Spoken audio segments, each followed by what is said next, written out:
not just floor votes. We're talking about what they do in committee. We're talking about when they get up and walk out of the room on a very important carbon capture sequestration vote that might cause something to fail.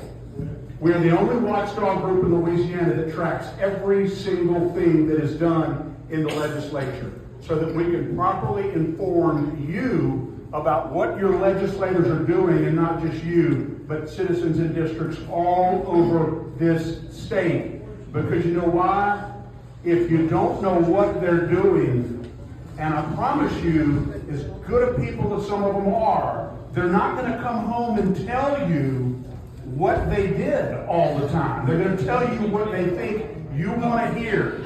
And our organization goes around the state, electronically and physically, travels everywhere in the state so that we can tell people how their reps voted. Because we believe that if the constituents of many of these reps knew what they're actually doing in the legislature, many of them could never get reelected. But they don't know really what is going on. A lot of them doing some really good things, but some of them don't.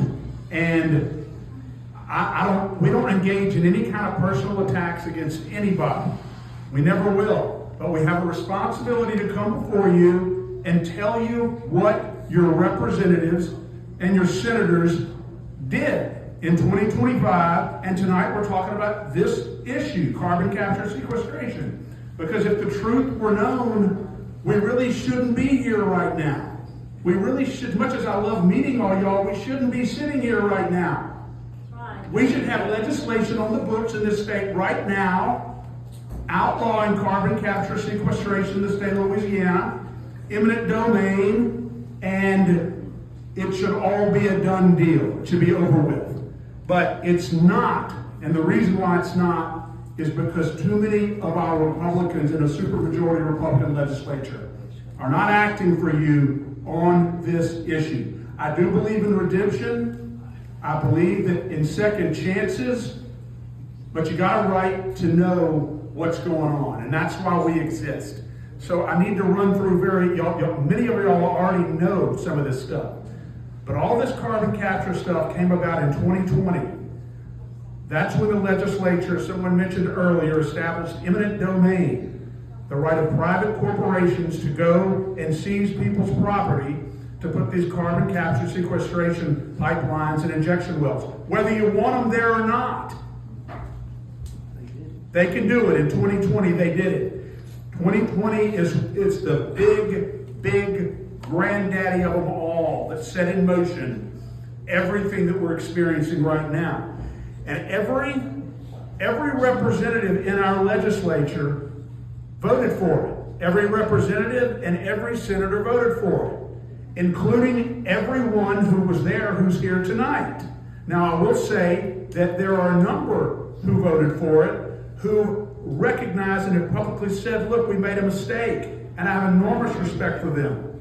Representative Daniel McCormick, Representative Chuck Owen, Representative Rodney Schamerhorn, and others who voted for this have fought hard and tenaciously to roll this stuff back.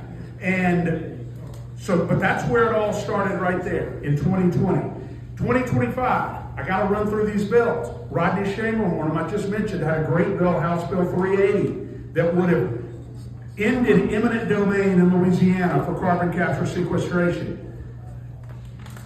It was voted down 8-5 in House Natural Resources, and one of your representatives here, who had some good votes on some other issues, and I'm not here to beat up on Representative DeWitt, but Representative DeWitt was one of the Republicans who helped kill that very important bill in the House Natural Resources Committee. HB 4 by Chuck Owen, who's here. That would have allowed this parish right here. You know, all Chuck Owen's bill would have done would allow this parish right here, Rapides Parish, to decide whether or not you want this carbon capture sequestration in your parish or not. It'd have been up to you, not imposed on you. It was a great bill, and Representative Owen did a fabulous job defending his bill in committee.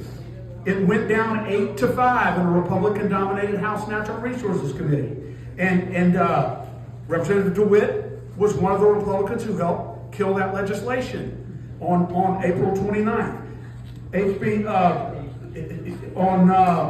522, Danny McCormick would have imposed a one-year moratorium on CCS projects in Louisiana. Went down 8-5. Representative DeWitt was one of the Republicans that helped kill that bill. 553, same thing, Representative Shamorhorn's bill to end CCS eminent domain for pipelines. That also went down, and Representative DeWitt voted to kill that bill. HB 601, Brett Guyman, also an eminent domain bill, would have severely restricted carbon capture sequestration eminent domain, and that went down as well, lost on a 5-7 vote. But I will tell you that no, Representative DeWitt voted against that one too. HB 537, Representative Shamorhorn. This would have established a lien if one of these carbon capture pipelines blows up and injures a bunch of people. Representative Shamorhorn's bill would have established a statutory lien where there's money in it for people who are injured if one of these carbon capture pipelines explodes.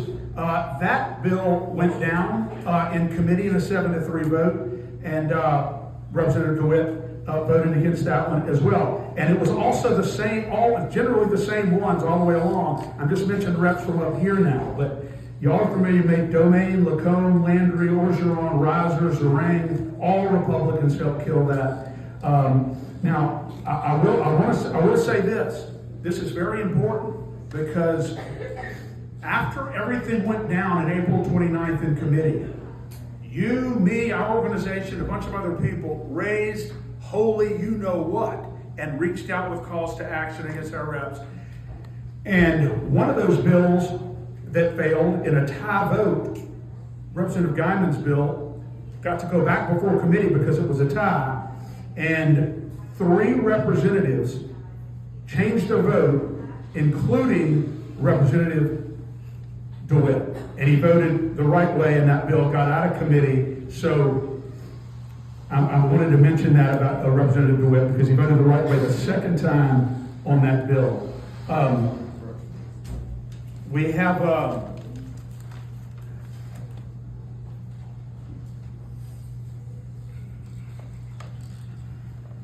House Bill 304. I know the number of y'all were down there on this bill. This bill was brought by a Democrat, and all it said was that if a private company brings an action to take your property for carbon capture sequestration, that action has to be brought in the parish where the property is, where you are. So you don't have to travel all over the state of Louisiana defending your own property rights. Okay, so that bill passed House Natural Resources, 13-0. Good job. Every Republican voted for it. And then it gets to the House, passed 55-40 on the House floor. Representative Rhonda Butler voted yes on that. Representative Mike Johnson voted no on that bill. He voted no. Says it apparently doesn't think it's a good idea for you to be sued in your own parish where your property is located. Representative Jason DeWitt also voted against that. All the senators, Cloud, Morris, Shereen, Shabbat, all voted for it. It ultimately passed, and now it is the law in Louisiana. So if you get sued, you don't have to travel to Shreveport because that's where the private company that's trying to take your property is located. They got to do it here, right here. Yeah.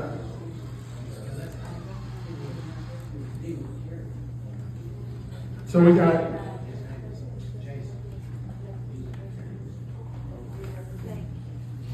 I want to let y'all know that these carbon capture sequestration bills, the ones that were killed in House Natural Resources Committee, were killed by the same Republicans every time. It's a 14-2 or 3 Republican majority in that committee. And most of these bills that would have protected you and your families and your property were killed in that committee by Republicans. And that's just the way it is. And we can't vote in an informed, educated way if we don't know that, if we don't know what is going on and what they're doing. All the rankings, we have our score. This is the last thing I'm going to tell you. LACAG, LACAG.org, has our conservative rankings of 35 or 40 bills that are the most important bills that affect you and your families. And it's not just straight votes. It's who wasn't there in a committee. It's who had the courage to stand up on an important issue to our governor. It's a very broad-based criteria that we use on issues that are related to your freedom and your liberty and your prosperity in this state, and the extent to which they honor the Constitution. In this session, these are our rankings. You're not going to find a more accurate criteria as constitutional conservatives than the LACAG ranking. We don't give anything away. And I want to run through this, and then I'm going to sit down. And many of you have our push card that we have that's got our website on it, and you can go to our website and you can find it, this scorecard. These are the representatives and senators that I understand are generally from this area. Okay? And this is out of 100. Out of 100. Representative Butler ended up with a 77, which is a mid-high C. Representative DeWitt ended up with a 68. Due to the bad votes on the carbon capture sequestration. But I will say this about Representative DeWitt. He had the courage to stand up to the governor on an atrocious insurance bill. House Bill 148. Gabe Furman, who I think is here, stood on the well against this bill. It would basically make a king out of our insurance commissioner, and with no accountability to increase your premiums, lower premiums, increase rates, no accountability at all. It's a bad bill, and Representative DeWitt, who I'm sure was pressured to vote for that bill, voted against it. So I wanted to acknowledge that. Also on House Bill 608, I don't know if you've ever heard of geoengineering, but I'm going to tell you, it is occurring right now in our skies. They are dumping toxic chemicals on our soil, on our citizens from the sky right now. And this bill, HB 608, failed on the House floor because of Republicans, but a lot of pressure from industry. Jason DeWitt voted for that bill, and it took some courage to do that. It's called chemtrails. Chemtrails. Geoengineering, chemtrails. Basically, they dump these chemicals on us and spray them in the air to block the sun, control the weather, and play God. It's horrible. Absolutely horrible. Laura Verdane, I know it's not going to shock you, got a 22. The Democrat, 22 out of 100.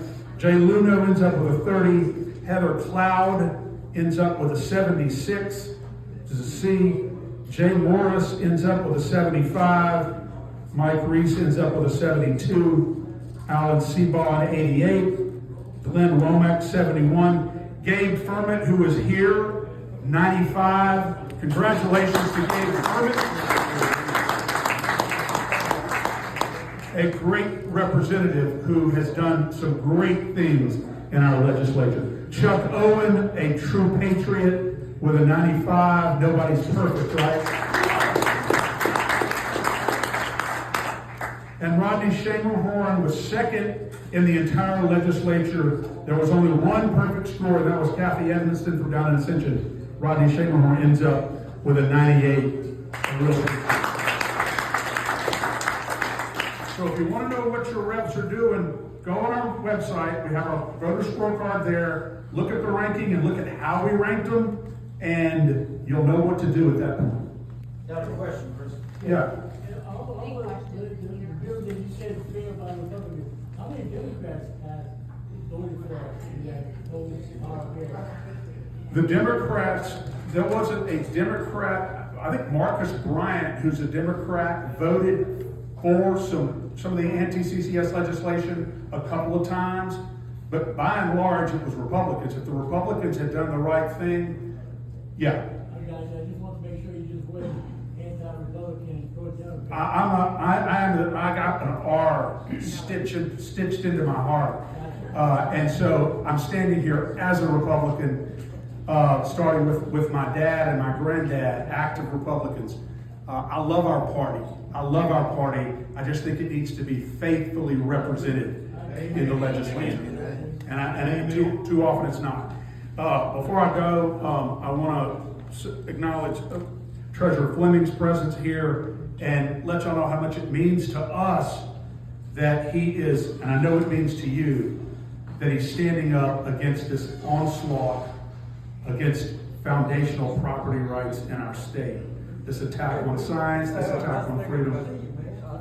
And so, Treasurer Fleming, thank you for being here, sir, and thank you for the strong position you've taken on this issue. It means a lot to you. We're going around the state. Y'all are a fraction of the people who exist in this state. And what I'm telling you tonight, tomorrow or the next day, I'll be in Caddo Parish, and then in Ascension, and then in Evangeline. And I'm going to be talking about the Republican representatives from that district when I speak to them. We're also starting to do text blasts that go out to thousands of voters in a district. Here's how your legislator voted. People need to know this so they can know whether they want to reelect them or not. So LACAG.org. We also have a podcast, The State of Freedom. Support us in any way that you can and help us get the word out. Thank you so much. Can you tell us how the governor supported the bill to eliminate this?